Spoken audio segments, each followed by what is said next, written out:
en träff med amerikanskt tema nere i Nyköping.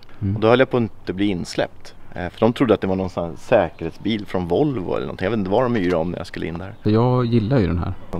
Den är så ful så den nästan har ett berättigande. Och det är en fruktansvärt dålig bil. Det är en riktig hatkärlek liksom. Ja, men då drar vi igång. Ny vecka, nytt avsnitt. Då kör vi!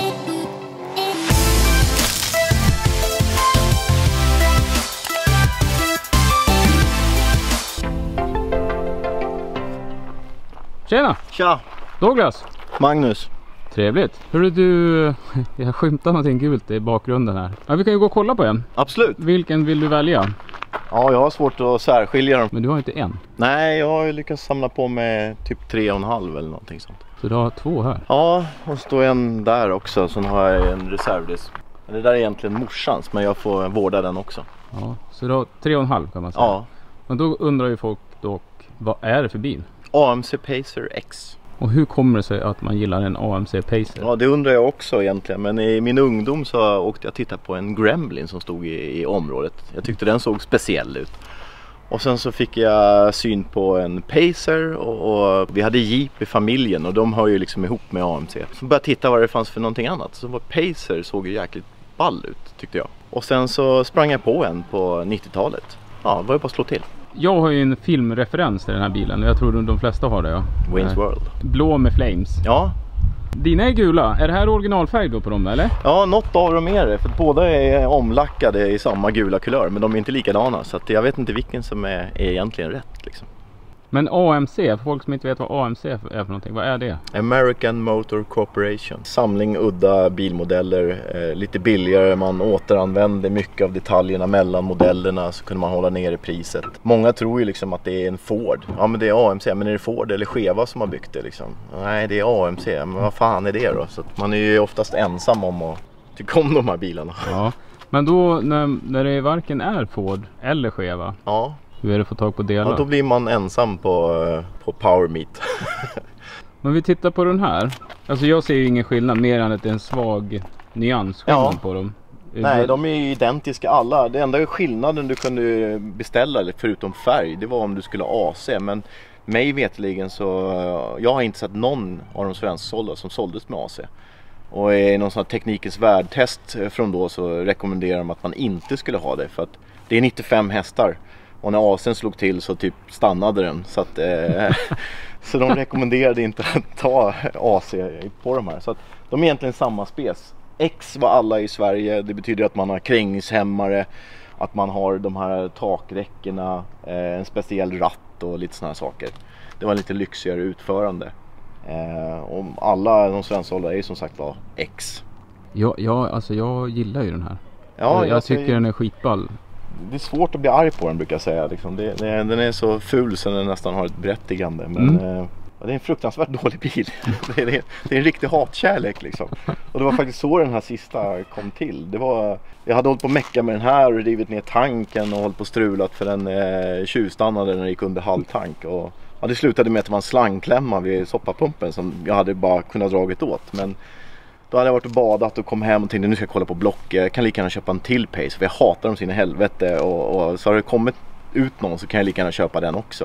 Och det första som dök upp var liksom Pacer, en ägare, låga mil. Så det var ju bara ringa och köpa den liksom. Och vad skiljer de här tre då? Är alla samma årsmodell eller? Alla är samma årsmodell och det är 3 av de här drygt 200 stycken som såldes i Sverige. Så alla de här är svensksålda och en del av dem drygt 200.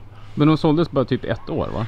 De togs in bara 75 och då var det ju hippt när de kom. Men sen så dog det ganska snart det där intresset. Och vad jag har sett när de varit registrerade och sålda så var det ju några som stod ända fram till 77 i hallarna liksom. Ja, så kan det vara. Det kom ju lite andra bilar där samtidigt. Golfettan och sådär som drog en 3/3 och ja, det var inte någon större succé helt. Vi börjar med att titta in i den här. Absolut, det är bra för det är den som är besiktad också och körduglig just nu.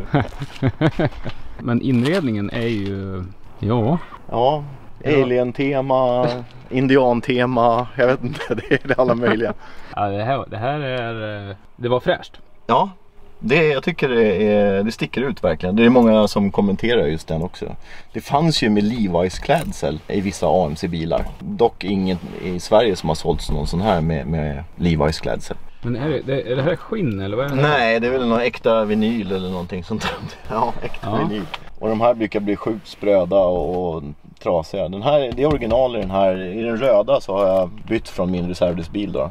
Och jag skrattade ju för att jag tycker det är en skön kombo. Ja. Den som har designat det här visste vad han gjorde. Ja, det var någon som Men uttryckte på någon träff att AMCs utvecklingsavdelning måste ha haft väldigt starkt kaffe eller någonting sånt där. Så att jag tyckte det summerade det hela ganska bra.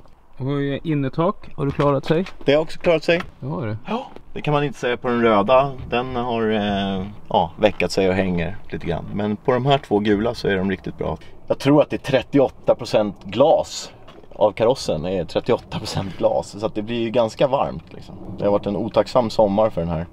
Ja, men jag kan ju hoppa in i baksätet då. Ja, och du är ju på rätt sida. För att den här är ju faktiskt gjord så att högerdörren är en decimeter längre i nederkant. För att det ska vara lätt att kliva i och ur där bak. Det är också en sån här specifik pacer-historia liksom. Härlig, lite sportig ratt va? Ja, men den kallas faktiskt för sportratt. Man känner igen den från lite nyare jeepar och allt möjligt som använder samma. Och det är en treekrade sportratten. Annars fanns det någon som var tvåekrad, lite gubbigare. På de som inte var Pacer X då. Ja, och sen den här är ju oklart vad den är till. För det finns ingenting där. Så att det finns liksom ingenting. Ingen tempmätare eller någonting sånt där. Ingenting, bara Nej. bensin och hastighetsmätare. Bensin och hastighetsmätare och klocka. Och växelspaken var sportig, hör du? Känns inte lika sportig när den håller på att varva sönder när man kör 90. Bekvämast kör man ju någonstans 70-80. Ja, torkare. Och de är ju sådana här så att de går på vakuum. Så att de går ner och gömmer sig. Så när man slår på dem så åker de upp och sen så börjar de gå. Och sen när man slår av dem så sjunker de ner lite snyggt så här bakom. Så det ser ganska cleant ut. När det funkar, ska man säga. Men däremot så är det ju en problembil skulle jag säga. Det är alltid någonting som är sönder. Jag var lycklig igår och åkte den här. Den hade varit problemfri och igår när jag startade då funkar inte radion och ingen blinkers. Men det hoppade igång efter ett tag. Så att, ja. Och det var likadant nu när jag körde ut bilen också. Så att, fantastiskt. ja, då funkade radion först och sen så gav den upp. Så att det är liksom så här. Den har sitt eget lilla liv. Det här är ju svensk historia med strålkastartorkar. Det var ju någon sån här ofog 1975. Alla bilar skulle ju vara tvungna att ha strålkastartorkare. Men annars är det verkligen bakre torkare och defroster liksom. Så det är 1,86? 1,86 ja. Det är ju gott om plats uppe i taket här. Ja, men det var ju liksom meningen med den här. Det här lanserades som världens första breda lilla bil. Tanken var att du skulle uppleva det som en full-size bil. Liksom. De jämförde att den var i stort sett lika bred som en Cadillac Eldorado. Men den skulle vara kort och smidig då att köra. Men det skulle inte vara någon avkall på komforten. Så att den är bred och rymlig liksom. Och det här kan man ju också ha åsikter om. Det är inte så många som vet varför den här går upp så här då. Men många tror att det är någon säkerhetsgrej. För det här var också, skulle lanseras som någon säker bil. Men konstruktören missade att rutan är ju för hög för dörren. Så att du kan inte köra med kromad armbåge. Så att därför var man tvungen att höja dörrsidan. Och jag som har dissekerat och sån här, det sitter bara ett litet plåtveck här innanför som gör att den här hänger på plats. Men det är bara för att du inte ska typ göra illare på rutan liksom. Så att jag tror inte de pratade med varandra. Så rutan går hela vägen? Den är ända ner i botten på dörren. Men ser man bilen på håll så ser man att det är extremt höga rutor. Det ser lite strutt ut liksom. Ja, den har, om jag backar här lite grann så ser man ju också att det är extremt små dörrar. Ja. Eller det är de inte heller. De är inte så höga som man säger. För dörrarna är jättestora och jättetjocka. Och jättetunga. Jag har burit omkring en sån här. Jag tröttnade efter att flytta på den 2 gånger i garaget. Så då gav jag bort den till någon som jag tyckte behövde den bättre. De väger sjukt mycket. Alltså du får ta den med båda armarna så här och ta i liksom. Om du öppnar dörren här ska vi bara titta hur tjock den är. För den är, alltså det är som en pansardörr. Ja, han som hade köpt den här ny, han var ju rädd för att dörrsprintan inte skulle hålla. Så det har han svarvat till egna och satt smörjnipplar på varför den aldrig skulle hänga. För han kände själv liksom att dörren är ju sjukt lång och tung. Så det har han gjort speciellt på den här. Väldigt seriöst. Den här har klarat sig. Det är spegelinställningen. Den brukar vara av på alla.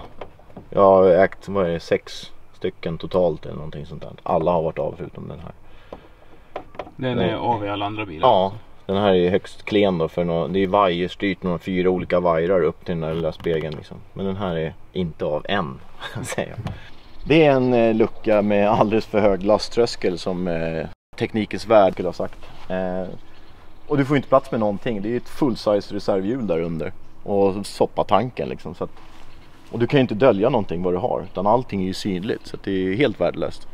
Ska vi öppna och titta? Det här blir bara bättre och bättre. Ja. Jag har aldrig mött någon som har varit så positiv till sina... till alla svagheter. Ja. Och det går inte att öppna utifrån. Ja, det är väl på klassiskt pacer-manér. Ibland. Okej. Ja. Men jag har inte lyckats smörja upp låset ordentligt. Så ser det ut. Ännu mera Commodore 64 plast. Som är helt spröd och går sönder för minsta lilla. Och sen är det bara, den här har de lagt in extra mattor och grejer. Men det är verkligen ett full-size hjul här under. Det var inte mycket att packa här. Det är inte en stor bil, men... Nej, du kan ju fälla det här och då blir det ju plant. Så det är väl ändå snygga de har gjort liksom, att du fäller sätet så blir det en plan lastyta som är lite större. Och så kan du vika ihop framstolen. Så att då blir det ju hyfsat. Men om man jämför med en golfetta liksom, så var det en mycket smidigare allting. Och du hade en hatthylla som dolde och kanske fick 4 dörrar och sådär. Så att. För det var det för... vad sitter det för spis i den här då? Racer. Ja, när vi ändå står här bak så var det ju meningen att det skulle vara en vankelmotor här bak. Som de hade ett samarbete med GM som skulle leverera den. Men jag kan tänka mig hur det lät när GM ringde upp så här och sa att du, tjena AMC, vi skiter i den där motorn, vi har lagt ner projektet. Och så bara la de på liksom. Så att de lämnade egentligen AMC med att ta fram någonting som de redan hade. Och då var det en rak 6 på 4,2 liter på de svensksålda. Det fanns även en 3,8 liters.